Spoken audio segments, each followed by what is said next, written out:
Good afternoon from Sacred Space at Titania's Realm. I've just had a piece of toast with peanut butter and she's wanting to retrieve that out of my mouth. But it's not going to happen, Charlie. The answer to that is no. But the time is 3:42 p.m. on the 20th of September 2024. And I'm standing here in my doorway because I wanted to show you. I put Protector Clear on my copper and brass Art Deco original door handle that came with the house. Housing stripped it of all the other original door handles, but they missed this one because it was so tarnished they hadn't realised it was real copper. So I've been polishing it for 21 years since I lived here, and I finally got the idea of using Protector Clear that I bought for my silversmithing journey. Got spots on my nose. And I thought, I can put it on my beautiful brass ornament. So yesterday I did my Naga Kanye ornament, guardian of the underworld in the Hindu religion, half angel, half mermaid, as you can see there. And she has a cobra that comes up over her head, symbolic of, I guess, heavenly protection, spiritual protection. She actually has a kind of a crown as well. Anyway, she's beautiful, and now that I've Protector Cleared her, I'll never have to polish her again, just wash in soapy water. And the same with this door handle. And I did this a few weeks ago, but I'm yet to buy. I'm having trouble finding a 20 centimetre mirror to go inside it, but it's my brass porthole I actually inherited from my mother, but the mirrors always go manky over time, so I need a new mirror for it. So that's the next thing I'm going to have to acquire. And I probably should do my brass bell as well, because yeah, I'm trying to minimise all the extra work I have keeping everything schmick around the house. It's driving me batts. But anyway, I'm very happy with how that came out, that front door. It looks lovely. And I now just want to paint the door, because the paint's all shitty and old and kind of ugly. I want to paint it maybe a turquoise blue like the bell. So I'm thinking about that one. But yes, I'm very happy. And today I've been to visit my friend Belinda Daniel, who runs West End Drumming Circle. And she's a spinner. She spins wool and she knits the most fabulous and wins first prizes at the Ekka. The most fabulous, intricate, very delicate, fine wool she spins. She knits shawls and makes the most beautiful, exquisite handicrafts. So anyway, I bought this spinning wheel a couple of months back in reverse garbage. So today she invited me over and taught me how to get it up and running. She just put a drive shaft on it, which is just a piece of thick cotton. And then she taught me how to put the nylon wire around the brake, called a brake, around the tension here. And she got me spinning. So all this brown bit, let me try and get this to focus on it properly. This brown bit of wool here is, where is it?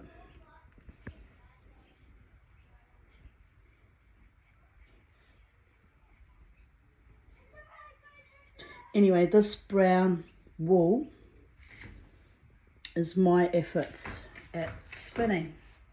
So I'm very happy about that.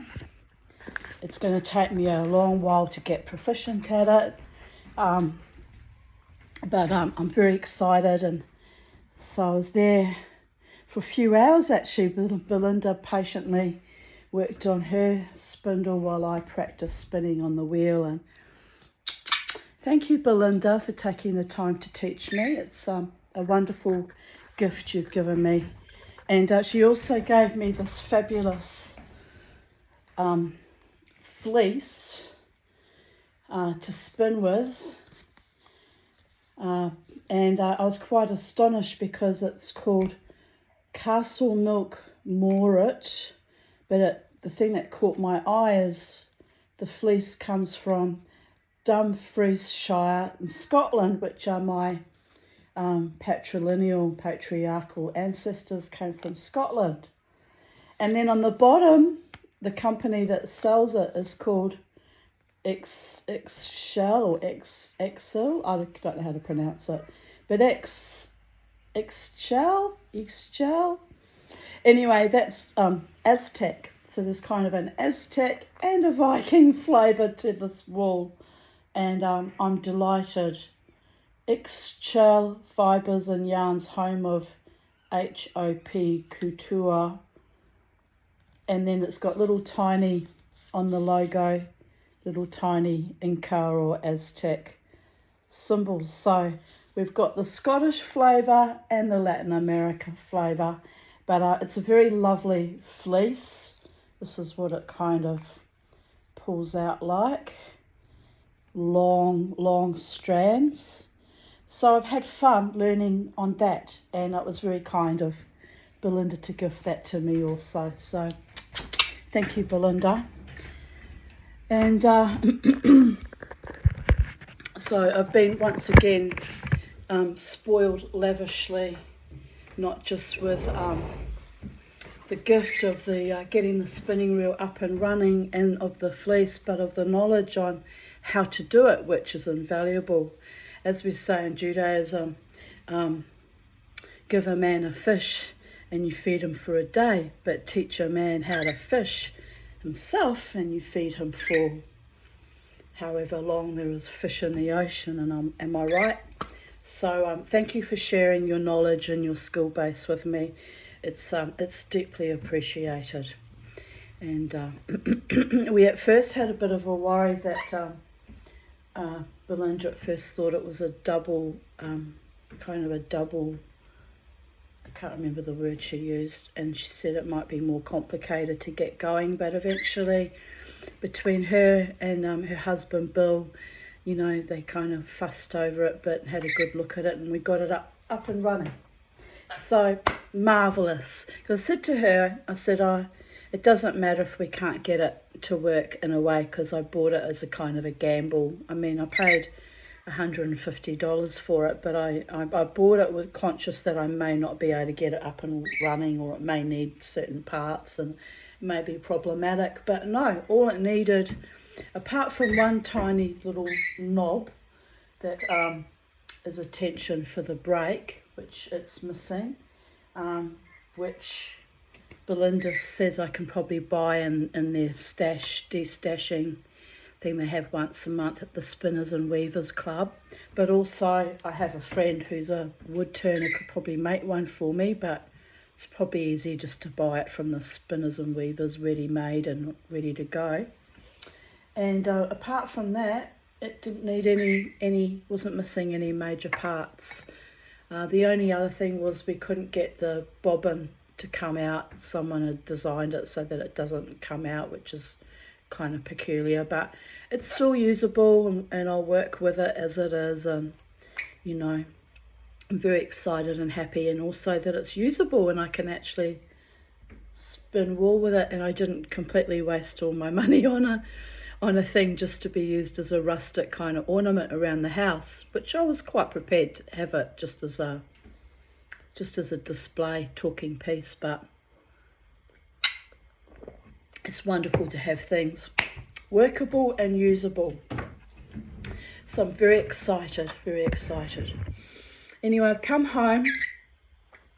I should be having a little bit of a rest because I'm going dancing tonight, but I thought I'll carry on and make my daily video log, otherwise we'll fall behind, Charlie. And we've nearly completed those. Only 30 days in September, isn't it? Only 14 days of this left to do, and then I'll have to get myself busy with my other forms of creativity, like spinning fleece and writing uplifting, happy, beautiful stories, and creating uplifting, happy, beautiful stories, and, you know, living my best life as I'm striving to do every single day. Bobo's in heaven, my darling. Yes, he is. He's in Valhalla or heaven, or wherever doggies go when they go into the next dimension. She says, Mummy, he's right here. I can see him. I know. He's a lovely boy. We love him too.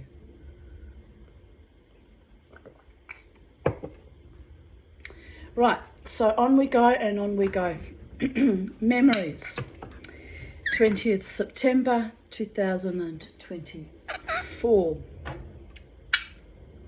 Real experiences in my former place of worship, fighting my way to freedom and channeling my own inner goddess in seedy dance spaces, as I do. As I do. Well, what else are you going to do when you've got a few Jack Daniels under your belt and fabulous live music and gorgeous people around you, but channel your inner goddess.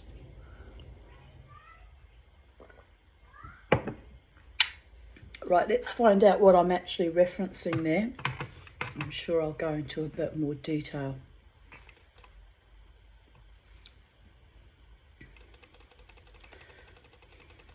Here I posted a photograph of a very beautiful goddess too. Her name was Sophie Castle Aarons, sitting perched up on the side of the bath. Was she? Well, anyway, she's in my bathroom, but what's she doing there? Sitting on my lap. Now, how can that be? Because that's where the bathtub is. Well, anyway, I can't work it out, but she's sitting